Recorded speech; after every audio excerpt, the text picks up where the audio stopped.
Welcome to another Dorman training seminar, Lunch and Learn. And today's subject is going to be air disc brakes. But to be honest with you, I had to split it into two parts. What I'm going to attempt to do today is I'm going to spend a little time with kind of find some commonalities with these things. We're going to start out a little bit slow. I'll do some stuff with hands-on over here. And then the main gist is I'm going to try to cover a little bit of appendix. And next month is the one that I'm going to do quite a bit more of the real world, you know, using videos and photos and stuff of some of the issues we have out there. Again, air disc brakes, that's me. You have it in your handouts. By the way, you have your handouts out there. By all means, follow them. They're going to be numbered. 1 hour, I usually find, is just barely gets us into a certain subject. That's why I went into the two parts. So even though we're starting with disc brakes over here, I'm going to try to start a little bit live because I'm more used to doing stuff live. If I had a class, if I'm doing my normal class, I would have everybody kind of surround this. You know, I got quite a few mock setups over here, and I'd ask somebody, it's like, you know, who here has worked on air disc brakes? And I'll always get, you know, 4, 5, 6 guys, depending on the side of the group. So I'll pick the one guy, and I'll tell him, okay, I want you to change the pads. And they'll look at it, maybe spend 30 seconds of time visually looking at it, and I leave enough stuff out there, and all of a sudden they'll approach it, you know, they'll pull this pin out over here, and the common sense is I gotta get this out of the way. So there's a couple ways to do it. These are not too bad. You can go down, but however, you know, so I don't run into trouble, I made one of these, homemade one of these, and I'll show you real fast. Basically, I put this down, pin comes out, and I'll put it over here because I have a tendency to lose parts. And I'll put this back. One part, you already saw the pin. Out comes the pad. Out comes the other pad. That's it, guys. Put new pads in there. Make sure everything is free. But the part of putting it in, that's an easy thing. There's some checks you need to do first. But I figured as long as I have this pad out, I want you to see something. I'm going to move this. Actually, I'm going to lower the table so the camera can see it a little bit better. Get a better view. So this is a floating caliper. The reason I'm doing all this is, and you'll notice there's 2 pistons tappets over here. These are your pads, inboard, outboard. So far, it is almost virtually the same that you would have in your car. If you guys come from the automotive field, if you've worked on your own personal car, if you worked on automotive stuff, you're virtually doing the same thing. The difference is inside here. On your hydraulic brakes, whether you have a single piston or whatever the case may be, typically you have hydraulic fluid in here, so when you step on the brake, you're going to build up pressures, and you got direct fluid on the piston is going to push against the pad.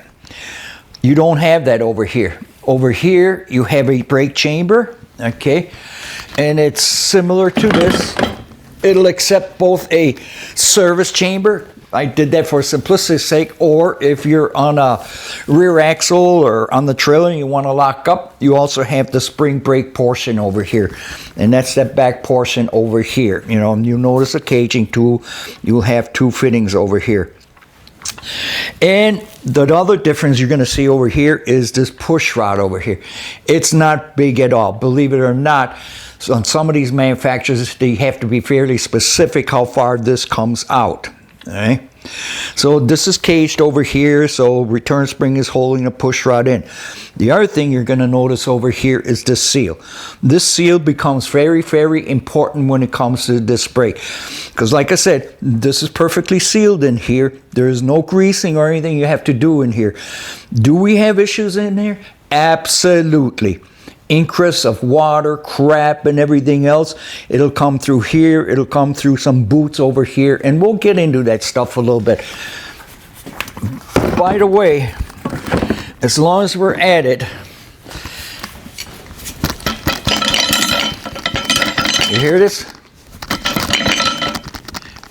Broken spring in here. They are prone to have issues with the spring, and of course that's your park section. So consequently with the park section, if that breaks, you know, it's no different than an S-cam brake.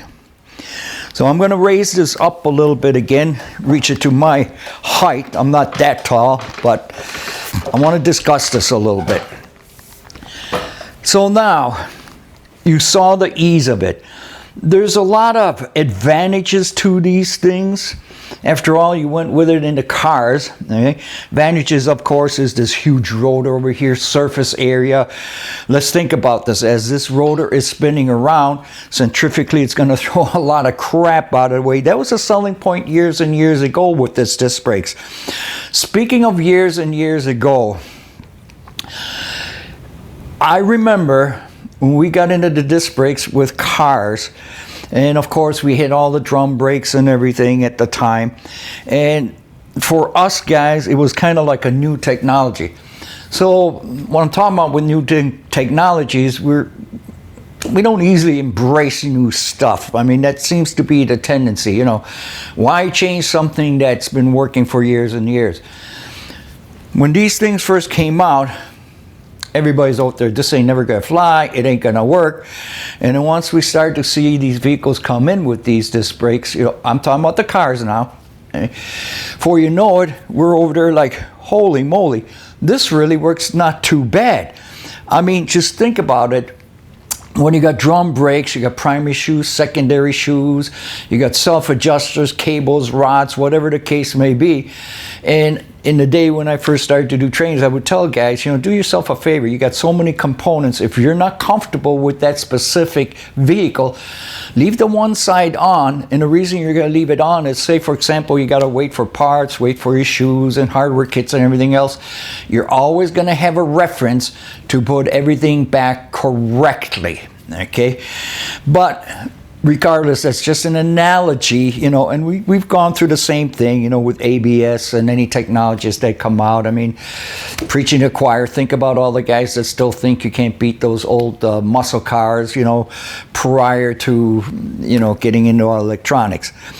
So now, moving forward again, the same concept that we were sold into with car brakes, I already mentioned, pads. Easy to get out. Rotor. This is a heat machine. Your S-cam and drum brake is a heat machine. So every time you use a drum brake, you're going to generate heat. Okay? What's going to happen is when you generate heat, the drum's going to get warm, and consequently the drum's going to expand. Of course, I'm exaggerating here, but what's going to happen with your push rod stroke? Your push rod stroke is going to go farther and farther out, and that affects the forces. Well, if you take a look at this rotor, where are you going to go with this thing, right? This rotor is thick.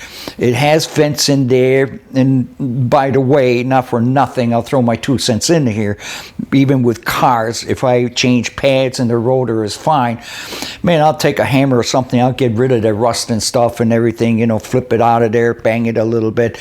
Because after all, these vents have a purpose and reason for that. You know, we still need to cool it. We can't generate too much heat either.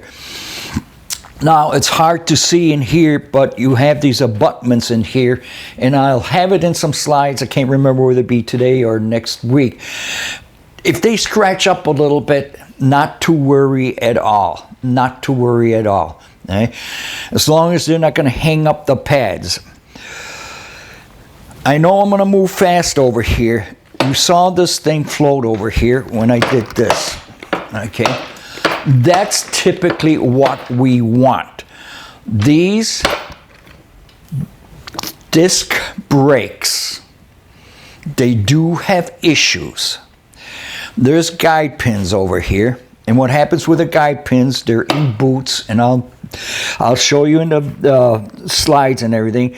The pistons tappets have boots over here, and if they get punctured or if they unseat, this is where we're going to wind up getting issues. These are sealed again. I can't emphasize enough. They're sealed. There's nothing to lubricate over here.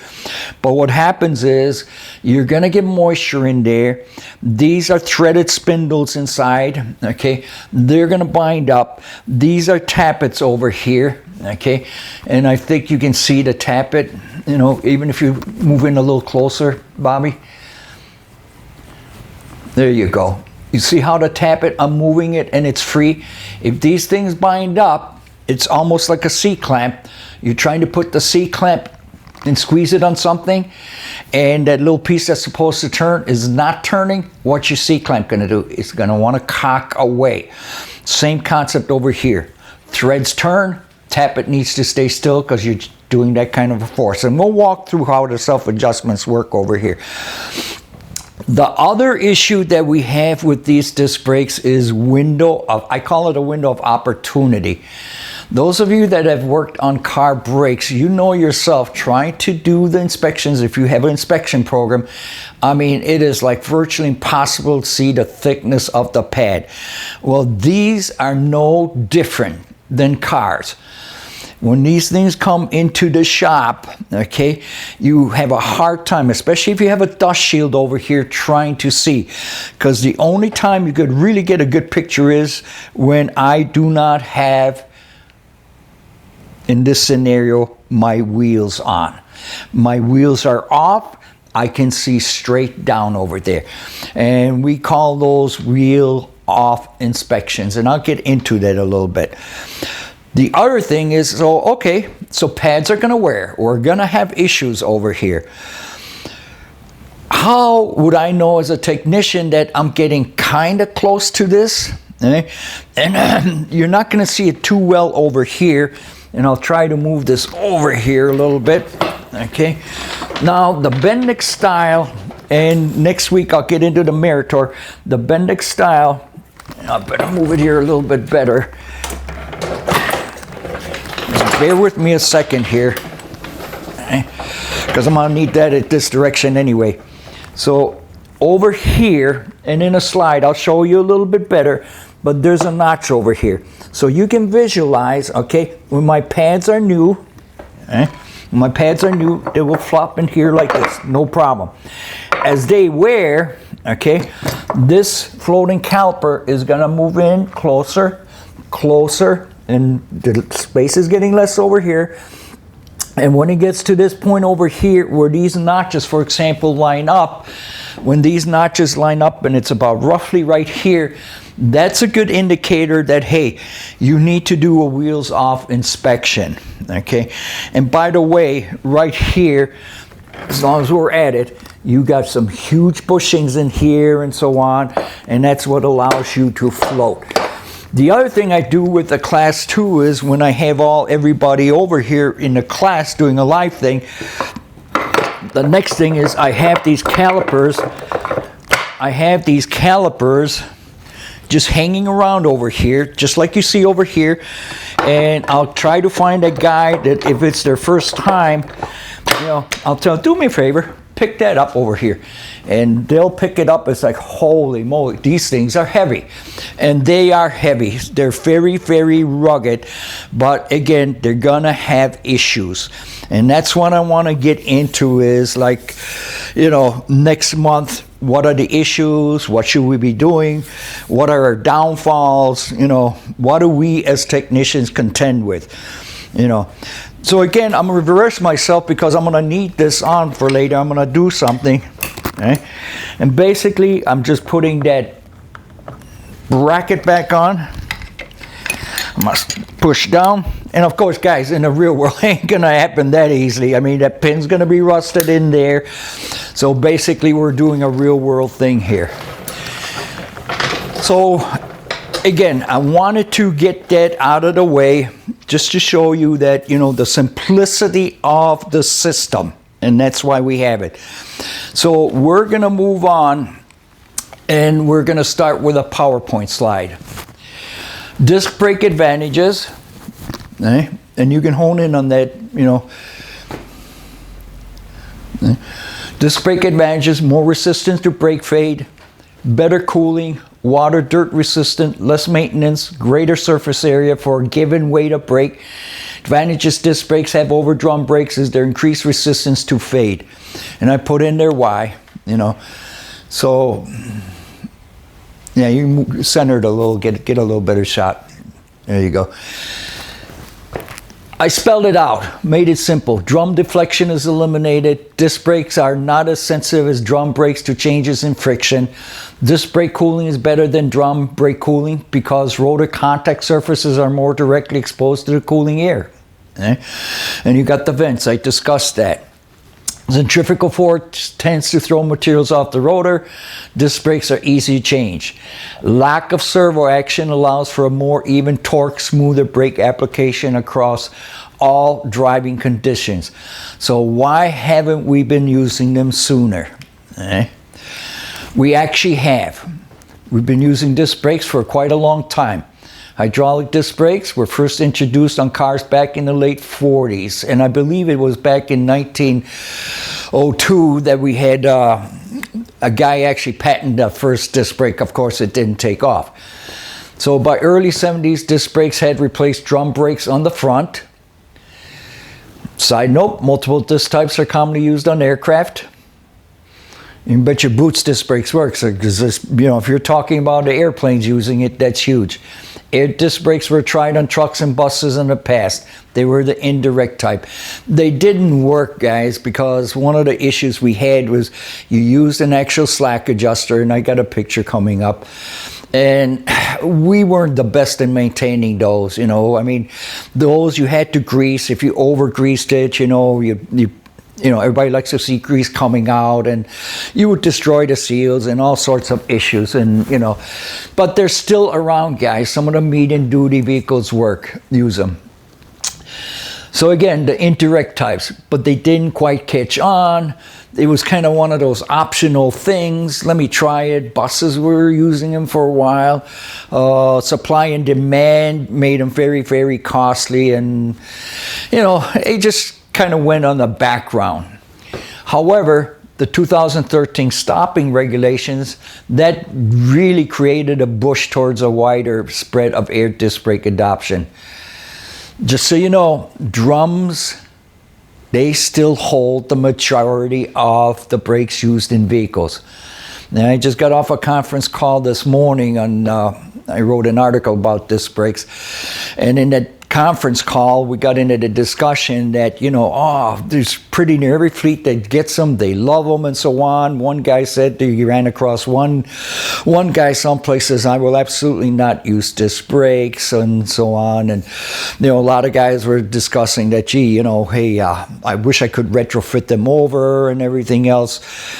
And it really doesn't matter, I says, because the stopping distance rule, pretty near all the manufacturers, and I'll get into that, they're slowly but surely adopting disc brakes to meet the 30% reduction in stopping distance.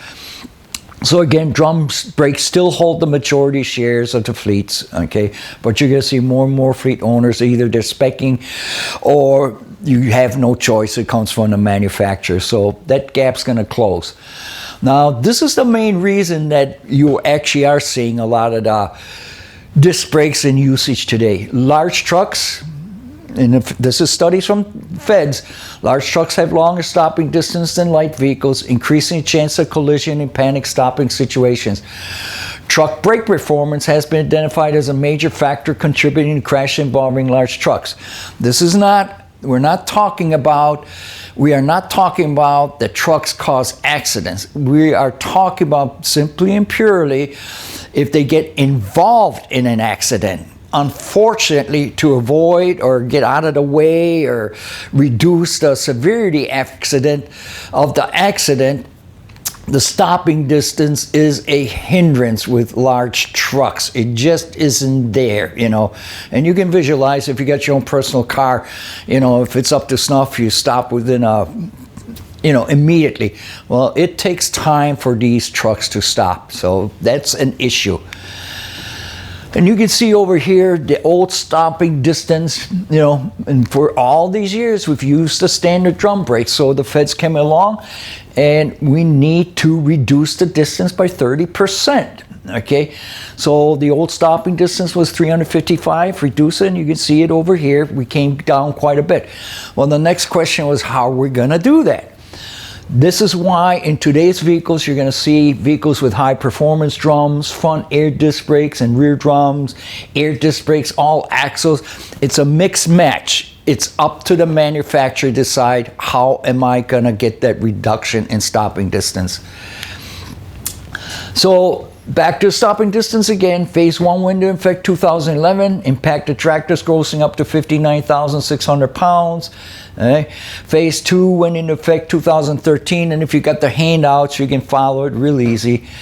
That applied to more vehicles, including trucks with just 2 axles and trucks with 4 more axles. Also trucks with 3 axles, but with a gross vehicle weight rating greater than 59,000 pounds. They were all included under standard, and by the time we got to 2013, you know, you can pretty near bet your boots most vehicles have met the stopping distance, the reduced stopping distance. Here's the kicker. To meet the stopping distance mandate, many manufacturers went from 15-inch to 16.5-inch brakes on steer axles. Load transfer from rear vehicle forward. Suspension, steering, other structural requirements had to be considered and addressed by manufacturers in order to absorb an increase in transfer of load and torque on the front end. You know, you got the dipping, inertia dictates, mass in motion tends to stay in motion unless acted upon, you know, in a straight line. So, you know, and when I do my brake courses, I walk right through that, you know, what happens with a vehicle. Quite often implement changes to the drive axle brakes maintain overall vehicle balance, because ultimately every vehicle that we have on the road before that are going up and down the highways, the balance of the braking system is huge. Okay, you want all the wheels to do their share of work. You don't want them dipping so the front does more work than the rear, and so on and so on, you know. NHTSA stopping distance rule is meant for manufacturers to satisfy. The rule doesn't require any specific method used to meet the requirements, and that's why the previous slide you saw, you know, I'm gonna back up. You saw the different, you know, whatever floats your boat to meet this. That's what the manufacturers had to do. This rule does not include any requirements for motor carriers to maintain the brake performance capabilities on the new vehicles once in service. So once that vehicle is in service, it's kind of like do what you want to do. I mean, that's the way it seems. But you don't want to do whatever you want to do. You want to keep one thing in mind. When that vehicle gets into an accident, say for example, once in a while I'll do accident investigations and stuff. If it's, say, a fatality or something major, I'll go in there, you know, if it's contributed to possibility of brakes, stopping distance, you know, I would want to see all the records, the maintenance records, who did what, where, how, when, and everything else. And along with it, you know, if I want to see what type of parts were used, who was used, but you know where I'm going with this thing. The vehicle is meant to stop within a certain stopping distance, and if it's not stopping within that certain stopping distance, my next question, or anybody doing investigation or law enforcement, the next question would be why? What happened? What went wrong? Why is this not stopping the way it should? Okay, and that's why this is so important, you know. This is the indirect type, and you can see over here you got the slack adjuster. But even if you had the slack adjuster, if you look at this picture over here, you got a piston over here, you have a rotor over here, pad on one side, pad on that side. So basically, doesn't matter if it's a direct type, indirect type, If it's a hydraulic brake, you're still trying to do the same thing. You know, stupidly simple concept when it comes to disc brakes. This is the most popular type that you have out there now, the direct mounted air brake. Directly mounted brake application chamber. Okay, and this is my other board, and you can see a little bit better over here the notches that I was talking about over here. Okay. So it's directly mounted. Who are the players? If you're into brakes, you most certainly see the names that are very, very common to you. Bendix, Meritor, absolutely. Same way if I was to have discussions with ABS, Bendix, Meritor, they've been around for a long, long, long time. However, it didn't take long for the aftermarket to offer the same full line of air disc brake products at very competitive prices. Some have made improvements over the original products, and they all have, you know, because one of the things when these first came out, they were prone to have certain issues, okay, and they've all worked the bugs out over here, okay. So I'm just using it in one manufacturer, Dayton. It's a perfect example by offering fully loaded caliper assemblies when they got into the disc brake market at a very reasonable price. Not to mention Dayton, because if Dayton comes into your mind, what should come into your mind? Hubs, any kind of drums, stuff like that, okay? So if you're in the business, okay, and you've been selling hubs and drums and everything else, and you realize that you're going to start losing your S-cam or drum market, you are going to definitely try to migrate more into the disc brake market. And that's what these manufacturers are doing. You know, Dayton, Webb, a lot of aftermarket people are out there migrating towards there. And it actually makes sense because they've been on here for quite a few years, and it's a lucrative market because they do fail. Okay, calipers will seize up. Pads do wear. They're not lifetime pads. You know, I showed you the brake chamber. Brake chambers fail. So it's a huge, huge market out there. And it's going to get bigger. So it only makes sense for these people to get into it, you know. And this is just basically showing you of a aftermarket, okay. You can see it full-blown everything, you know. I mentioned about hubs and stuff, right? Hub rotors, you know. Calipers, you know, all that stuff. So, you know, they're out there. You know, you need to make the decisions. You can shop around and everything. I want to look at some of the commonalities with these brake systems. Common to most of these disc brakes are internal brake lever, integrated adjusting mechanism, and of course we've been beating this directly mounted brake actuator and principle of operation. We didn't beat it to death, but we've been doing it for a while, you know. This is with my brake chamber off of there, okay? So if this is your first exposure over here, if this is your first exposure, this is where that brake chamber here, this push rod, okay, it's going to mount on here just like this, It's going to go on there, and it's going to hit that lever. You see this area right here? I'm going to say it over and over and over again. Guys, if you change the chambers or you get into there, please, this seal is huge. I mean, just think about us into, for example, I'm in the Buffalo area. We had a big nor'eastern up in our coast over here. Salt, calcium chloride, all sorts of stuff. When this stuff gets in there, you're going to have issues internally. And I'll show you some internal stuff here too. I'll put this down. These are the tappets I was talking about. You can see the boots around here. I'm taking advantage of the pictures and the slides if possible, and I keep on reminding these boots here, you want to make sure they're intact. This is what I was doing this with, okay? This is a Bendix. This is the one that I had in the picture previously before. This is what it looks like inside. This little guy over here, and we're going to do some adjustment here. This is where I take this shear pin, okay, and I'm going to put it over here. And I'll discuss that in a short here. So you got two pistons, don't you, here? But you need to make sure, okay, actually I shouldn't say you need to make sure. You're not going to get into this is what I really meant to say. Because if you think about this, each piston has to come out just perfect. So if, for example, if you have some issues with this caliper, Bendix is the first one to tell you that certain issues, forget it. You got one choice. Either replace the caliper or you get it back to Bendix, because all this needs to be synchronized. And me personally, I don't want that liability. So we'll move on with this. So on the inside, I love taking this stuff apart, okay? These are your pistons that you see over here. We call it a brake actuator assembly, and you're not necessarily going to ever take them apart. I'm going to have a discussion on that, okay? But you can see this is your brake actuator assembly. You can see the pistons over here. These are the boots again, and there's roller bearings over here.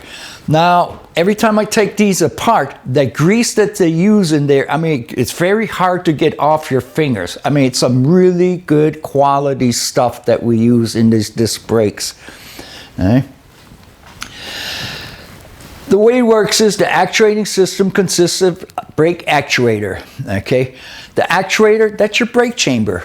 I had it in my hand, bolted to the brake assembly, connecting a push rod to the lever and pressure piston located within the brake caliper housing. The lever amplifies the force produced by the brake actuator. It's a lever. The brake lever is supported by roller bearings on caliper backplate housing to avoid friction and hysteresis effects. You know, hysteresis effect meaning that you want the input and out, you don't want any changes in it, you know. You don't want something squirrely happening if you have an input and now it goes totally haywire on the output.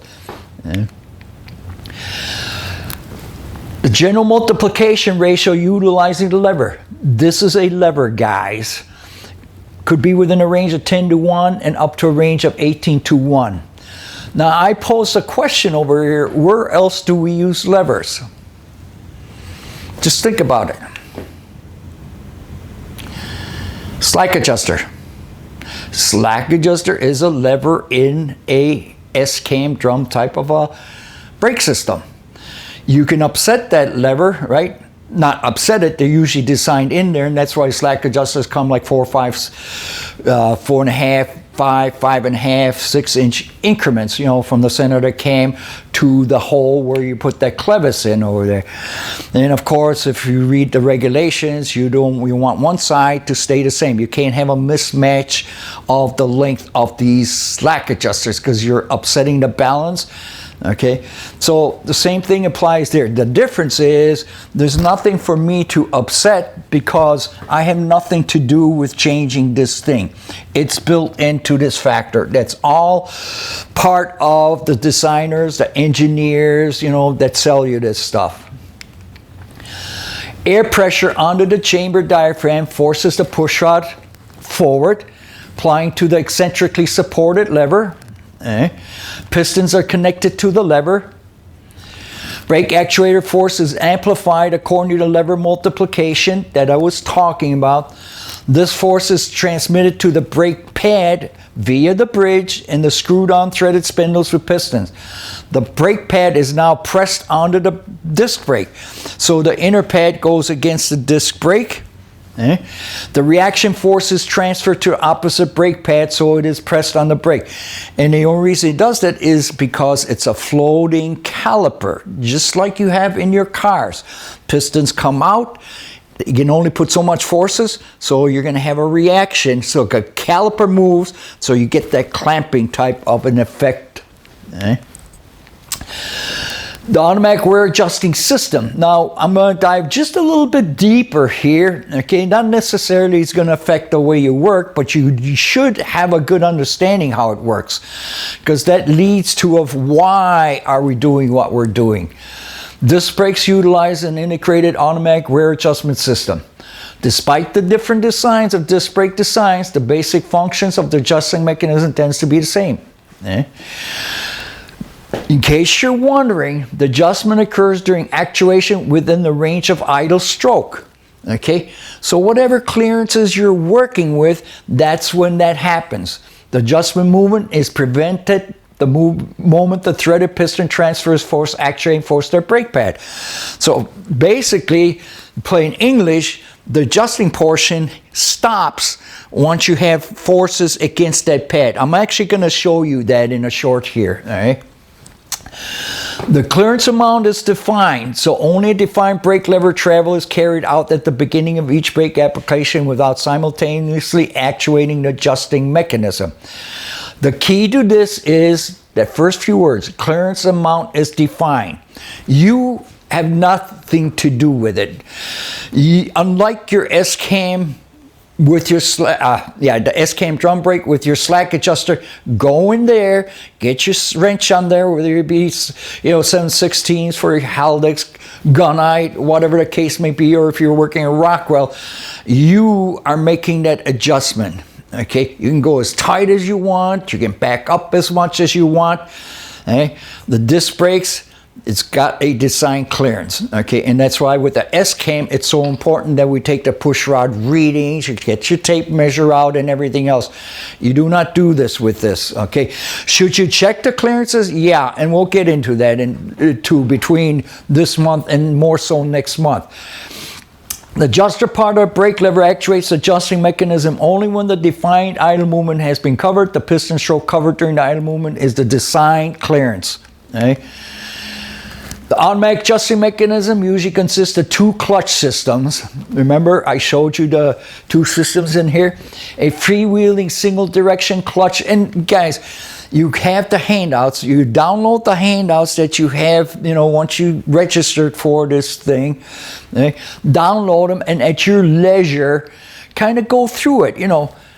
I'm one of those persons, a lot of times I have to reread something so it makes sense to me. I belong to the Society of Automotive Engineers, and those guys sometimes when they make articles or they talk about the design or concept and everything, it's like I got to tell you in all honesty, I totally get lost. Okay, I have to read over and over. And what my key is to it, sometimes I'll take something, I'll highlight a word or a sentence that I understand. Okay, so I'm going to go back through that whole 10 pages and I'm only going to read my highlighted things. I'm going to say, oh, okay, now I understand it. I'm one of those simple guys, So the second clutch system is an overload clutch. Just think about it, overload clutch. Positioned downstream in the axis of the rotational freewheel unit, transmits the rotational movement being transferred by freewheeling to the threaded spindles only up to a defined torque. So that means a torque was designed in there, it's got an overload clutch, it's only going to let it adjust just so far. If everything works, of course. An excessive clearance is reduced by turning the spindles. In case of correct clearance, an actuating force applied to the threaded spindles before it can be turned by the selector force. Okay. If you read through that thing, it can be quite confusing. So I'm going to do something live. You can hone in on this meanwhile, Bobby. Okay. And I think this will explain this a little bit better. So we cool over there. Okay. I'm going to hook up my treadle valve. Just kidding,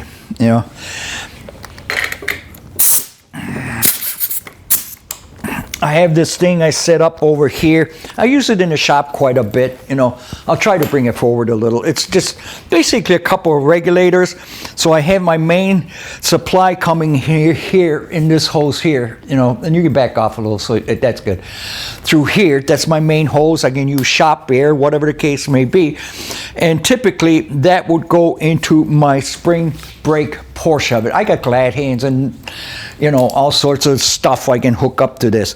So once I've released my spring brake, okay, this is my service brake right here. But I don't have a spring brake chamber, so I'm strictly using this as a service. The reason I have two regulators in here, sometimes my shop air is way up there. I want to make sure I'm just okay with what I need to release my spring brakes, but actually at the same time I want to regulate my service brakes once in a while. I don't want them really give it 120, 130 pounds, because all your brake systems, like on my brake board you see back there, you don't have to zoom in on. But usually I point out that when I step on the brake, I'll probably use like 10, 15 pounds, whatever, to slow that vehicle down.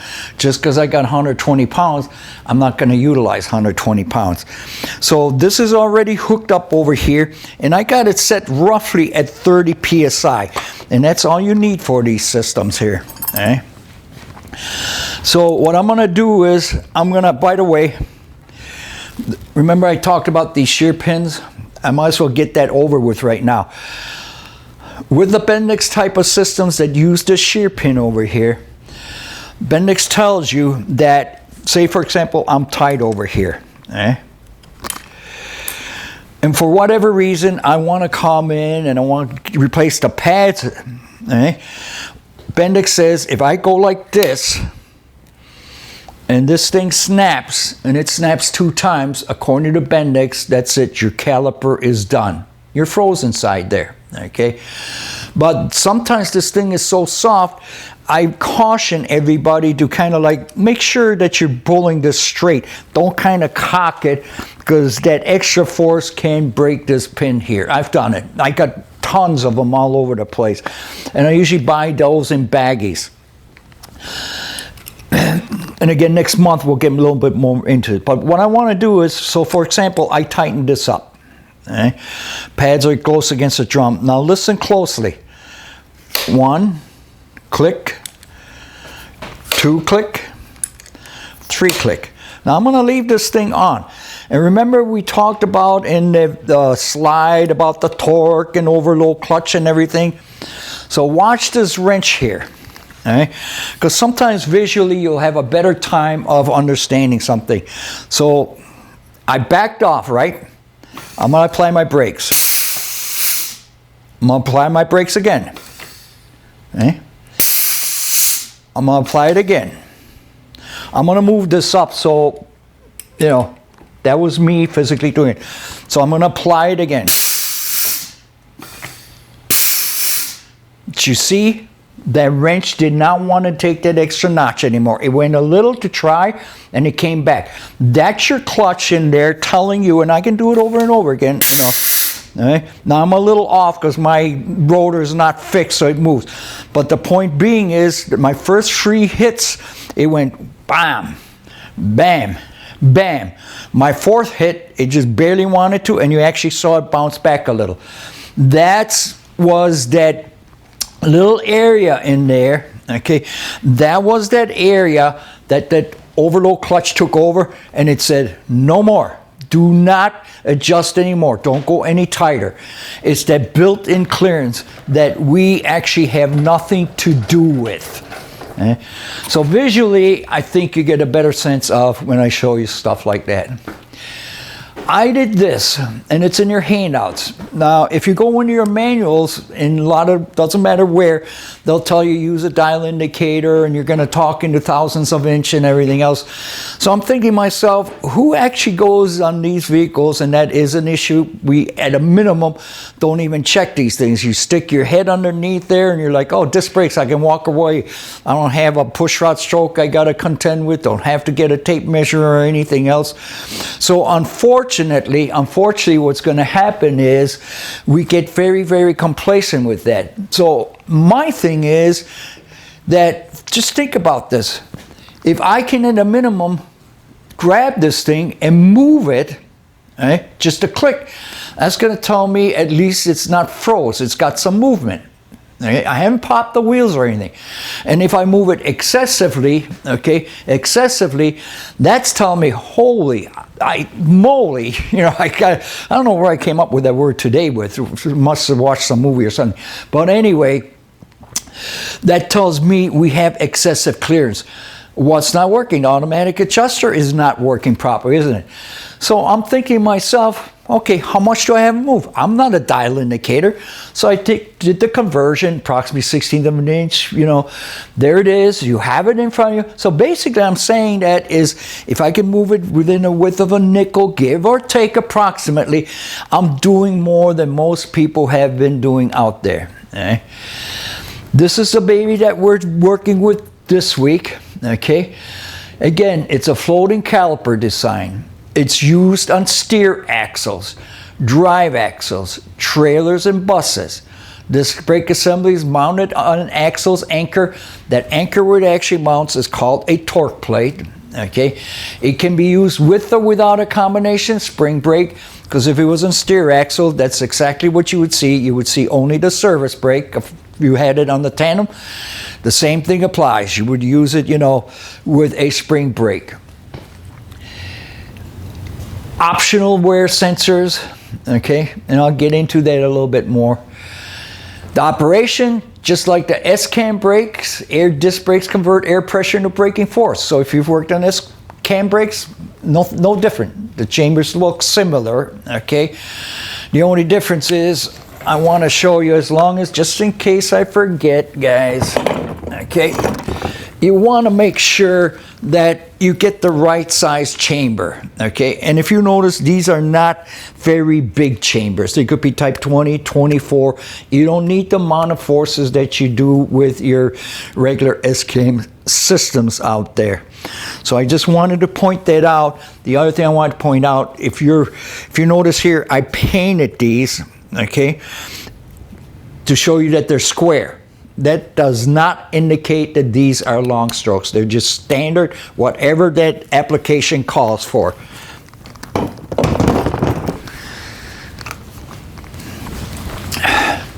So anyway, just like the S-cam, air through a service chamber applies pressure on the service diaphragm, expanding diaphragm, applying force. At this point on, the similarities stop. Upon brake application, push rod of the brake chamber extends and moves the actuator lever in the brake. We went through that already. This input force is distributed by a bridge. We did that. You should know this like the back of your head now, 2 threaded tubes.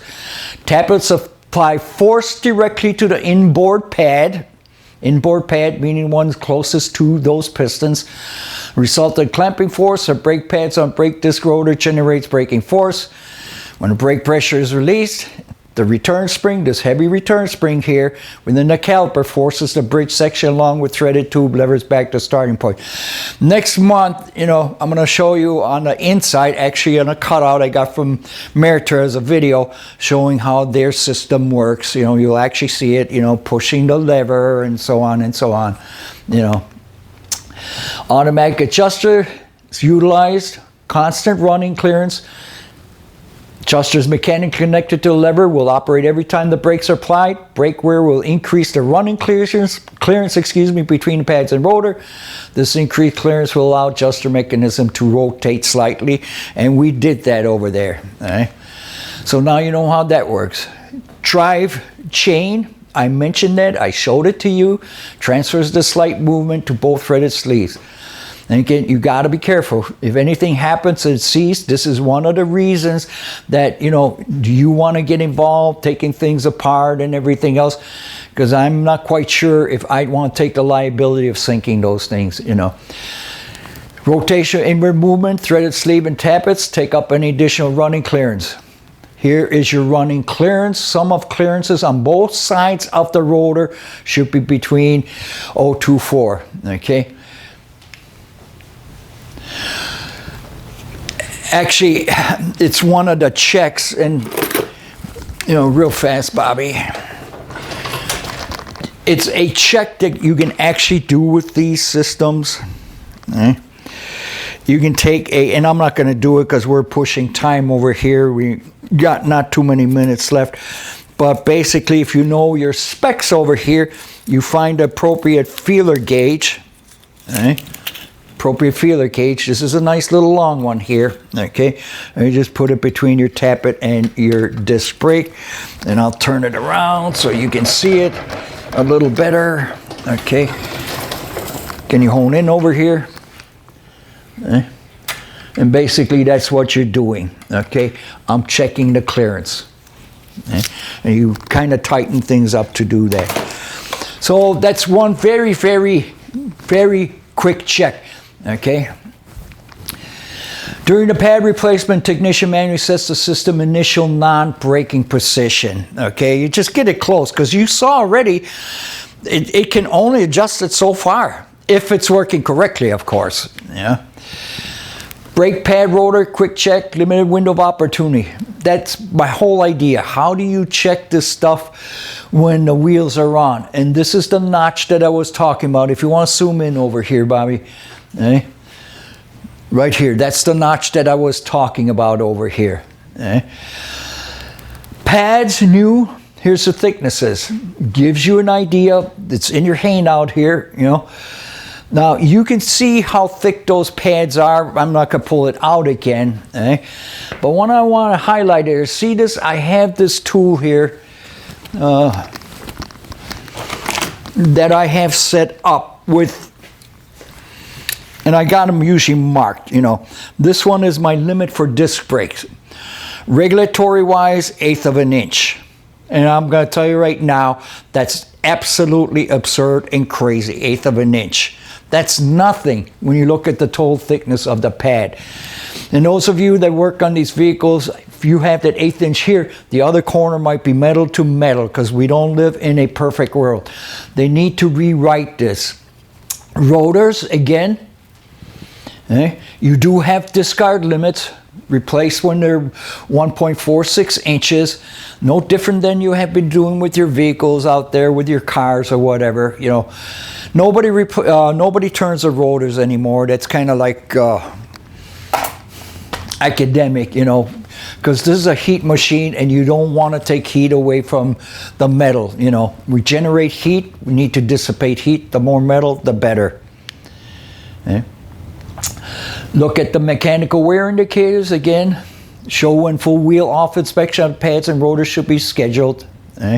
When those notches line up.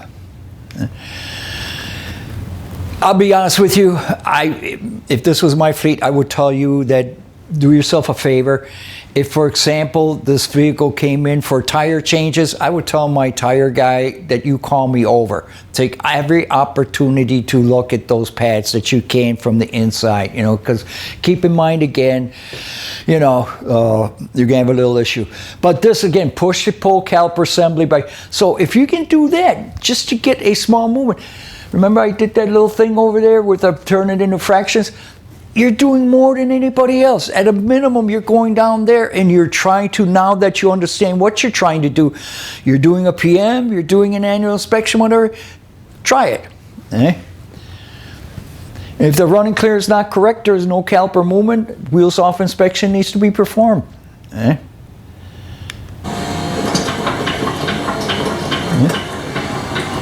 That's all you're looking to do.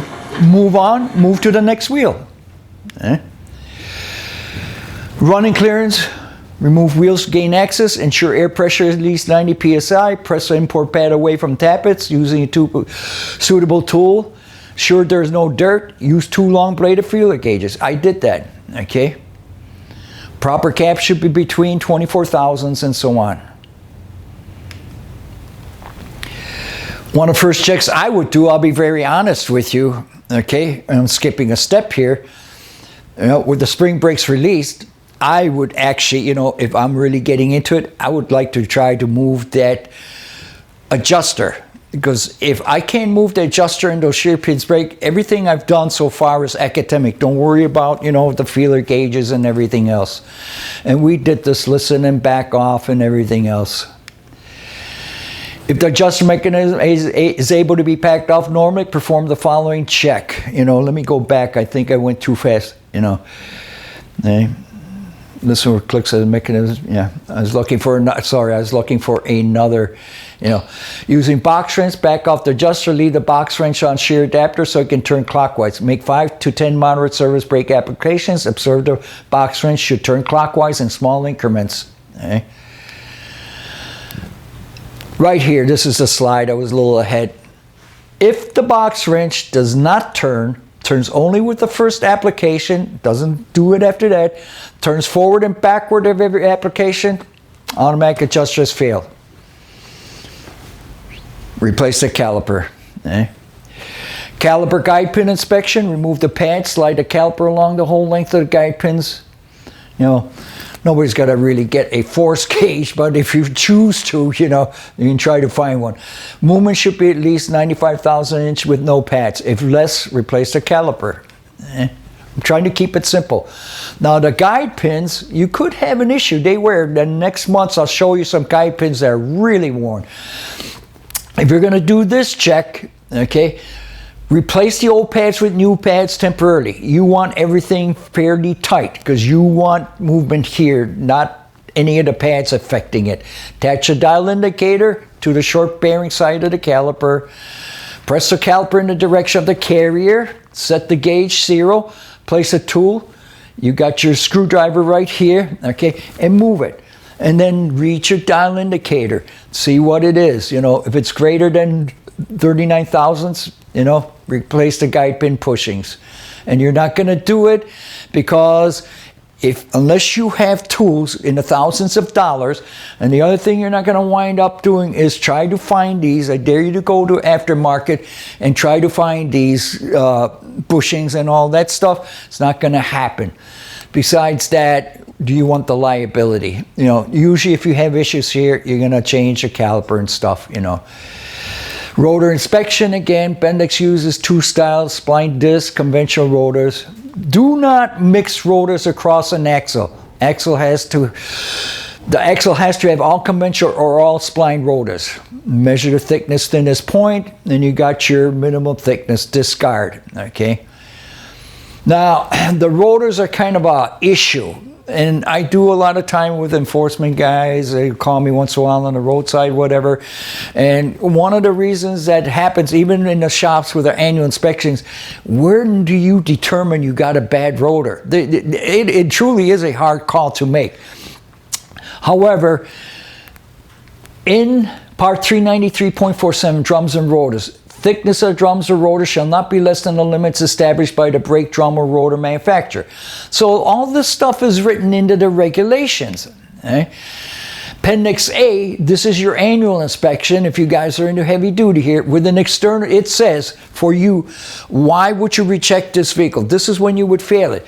With any external crack or cracks that open upon brake application. Any portion of drum missing or endangered, that's common sense. Besides the above, out of service criteria includes the following: any rotor with a cracking length of more than 75% of friction. So let me take the 75% of friction and cracks upon application. Are you freaking kidding me? Okay. Why would you, hypothetically, if you got a vehicle in, first of all, if you got a length crack 75% of the, my God, 75% of this, or if you step on the brake, even though you have that huge crack, you're going to let it go because it didn't open when somebody stepped on the brake? Okay? I'm thinking they need to rewrite this. If this was my personal vehicle, I would hope that you would fail it, or at a minimum tell me immediately, Swede, you go out and you get new rotors. So that's my rant and rave of this month with the criteria. Okay. Picture of toner ring typically used on drive axles. Again, torque specs over here. You know, for U-shaped rotors, follow vehicle manufacturer's recommendations. Okay. And that really should apply for all applications. RTFI, in case you don't know what it is, read the freaking instructions. And that's why I put in here, you get instructions with your hub and rotor over here. Okay? And walk through it, guys. Don't make any mistakes, you know, because those rotors can be a real pain in the ass. Make sure brake chamber is sized properly. Oversized brake chambers can result in premature wear of pads and rotors. Too much force. Undersized brake chambers, you're not going to have enough forces, okay, that was designed for you to have. And I talked about these things, okay. And usually they're typically clocked for right hand or left hand. Okay? Bendix air disc brakes, a vehicle travels forward, the wheel always rotates toward the fixed pin side of the caliper. Fixed pin is your longer pin, floating pin is your shorter pin. It's a good picture of where your push rod goes in from your chamber. Okay. Verify what came off is the easiest way to do it. Okay, sometimes you have, and they call it type A or type B, and if you look close, some of them will have markings on there. Most vehicles, type A, are used on the right passenger side. Most vehicles, type B, are used on the left side. Okay, and there's always an exception to the rule. So if you took it off one way, put it back on. Get the right caliper. There's your A over here. Okay. Not all wheels and valves are compatible with Bendix and other disc brakes. Use wheels and valve stems approved by vehicle manufacturer. You're looking to avoid risk of valve stem shear, other compatibility issues. Again, if in doubt, you get in there and you start looking, you know, am I hitting the valve? Is something scraping? And so on and so on. Next month is going to be the good one. That's the one I'm going to get into a little bit of Merter. I don't have to get in too much because they're all very, very similar, but this way at least you get some Merter stuff in there. But I also want to get into the real world issues and practices for all disc brakes, regardless of whose disc brakes you're going to use over here. Okay? We're running out of time. I don't see too many questions on the chat box over here. Okay, and the questions are really good, especially if I had a live audience over here, but we don't necessarily have one, you know. So again, I want to thank you all for watching this video. This is, I think, my third in a series. I did one with regulations. That was my first one. That was a good one. I did one with air brake 101, and I utilized a board over here. Really got into it again. And these are lunch and learns. It doesn't substitute for actually doing real classes and everything else. And now, of course, I'm doing disc brakes part 1. Going to do disc brakes part 2. I'll probably do a module on ABS. ABS is a huge issue out there. You know, driver complaints they don't get fixed the way they should. You know, then I'll move on to maybe other areas, electrical stuff and diagnostic stuff. So hopefully this will catch on, and we'll keep doing this every single month. Thank you again for watching. Okay? And enjoy the rest of your week, rest of the month, and hopefully a lot of you will come back and make it a habit to come and see this. And thank you, Dorman, again, for being gracious enough to actually put together a lot of this stuff. And my buddy Chi, who does a counterpart thing on the automotive. So thank you.